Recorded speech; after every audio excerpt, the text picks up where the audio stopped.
Episode 3 of The Devil's Hour Season 2 starts with a burning car. Lucy heads out to examine it with Nick Holness.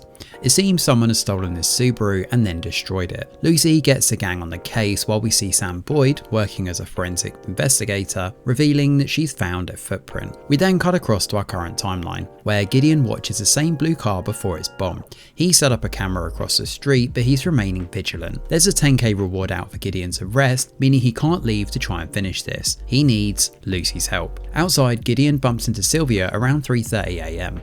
After a bit of a fright, he sits down with her at the table and points out that a man on the sofa asleep that she's seeing isn't there. He's an echo. Gideon shows off his tin box, which is actually his way of pushing back against the chaos as it bleeds through. Gideon explains that this helps to keep him grounded and remember where he's from. The tin cycles between being empty and full, signifying the two different timelines bleeding together. Gideon encourages Sylvia to find her anchor, and this could well explain what's happening with her. Out in the garden, Gideon finds what she's buried. He brings the bag in and Lucy uncovers the shotgun. The same shotgun that Sylvia shot herself with in the other reality. Gideon is unnerved and tells Lucy that in exchange for Sylvia staying there, she needs to be bang on the case. That means tracking down this bomber and doing what needs to be done. Back home, Isaac and Lucy have little fake tattoos on their arm. While a seemingly innocent gesture, Isaac's is of a butterfly and Lucy ends up with a smiley face flower. Again, this is another nod to the other timelines. Meanwhile, Ravi and Sam do some digging and find an old video of Evelyn Wiseman on a program about the unexplained. The date of this is the exact date that Gideon mentioned in his interviews. Boyd believes Lucy is a suspect here, given the connection to this name, but Ravi is conflicted. His personal interest is definitely getting in the way here. As for Lucy, she heads to the park where she finds numerous ducks dead, thanks to our killer who threw bits of bread with shards of glass inside earlier in episode 2. Isaac notices this as well and decides they should leave, but on the way out, Lucy is shocked when she notices the Watson couple sitting on a bench. This is obviously prior to the explosion at the toy store.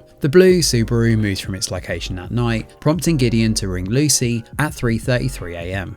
Gideon believes she should impersonate a police officer, given she used to be one, and uncover the thief by speaking to the Subaru owner, who's currently in hospital. Lucy is skittish as she shows up at the hospital the next day to see Jack Graham. Jack recognizes the thief, given Gideon earlier managed to print out a photo from his hidden camera. This guy's name is Steve Dunn, but as Lucy leaves, he warns that the man is a proper psycho. Is this the killer that we're looking for? At the same time, Ravi and Sam Boyd show up to see Greg Wiseman, who happens to be Evelyn's father. The last time he saw Evelyn was on the 21st of November 1986, and she then just left. She disappeared. Evelyn mentioned getting away from the echoes and disappearing to somewhere far away and quiet, but they have no idea where to look. Now this place that's far away is recognisable to Boyd, given there's a painting of a house near to where they are. She deduces that it could be the old house on the moor we've been hearing about. Meanwhile, Dr. Bennett decides to do some therapy with Isaac. When she turns on the radio though, he disappears completely. Lucy shows up at the door and Isaac reappears. This catches Bennett off guard and she's definitely rattled. When Lucy takes Isaac home, she promises that she has one more thing to do, and that comes from stopping our murderer. If this is Steve Dunn, of course. Lucy hurriedly searches for his belongings at his place that night while he's out. There are boxes of knockoff trainers, while the laptop holds nothing. Just nothing out of the ordinary and nothing linked to the toy store. Now, it does appear that Dunn is selling this car to someone called French for cash at the car park, and then it hits Lucy. They have the wrong man. This is because Lucy is getting her timelines mixed up.